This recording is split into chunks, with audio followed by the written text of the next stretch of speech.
आदरणीय शरद पोंक्षे साहेब, मी गैर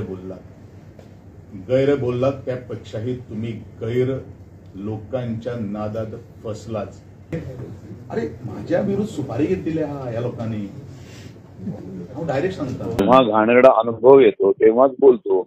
मला गोव्याच्या सांस्कृतिक मंत्र्यांचं नाव सुद्धा माहित नाही। प्रेक्षागृहात बसलेले प्रेक्षक काय बोलले ते कोणीतरी ऐका म्हणावं। प्रेक्षक ओरडत होते सगळंच आमच्या हाताबाहेर गेलेलं आहे म्हणून। जे सुपारी घेतात ना त्यांच्याच डोक्यामध्ये सुपारी विपारीचे विषय येतात। आम्ही म्हणावं गुंड नाही, मी कलावंत आहे।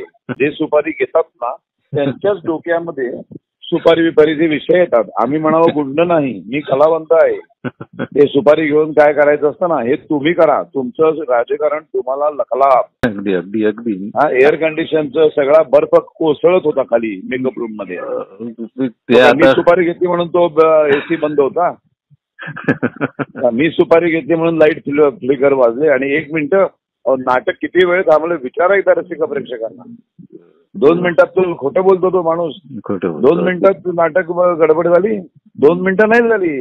त्याच्यानंतर त्याच्यामुळं आमचं जे नेहमीच प्रकाश योजना असते जी नाटकाचा रंगत वाढवते ती प्रकाश योजना आम्ही करू शकलो नाही। तरी ते मंत्री आहेत ना, मंत्र्याने विचार नको करायला बोलताना। मी त्याचं नाव घेतलं का मी त्यांना काही बोललो का? मी व्यक्तिगत कोणाला तरी काही बोललो का? म्हटलं व्यवस्थापनाने इथलं लक्ष घातलं पाहिजे।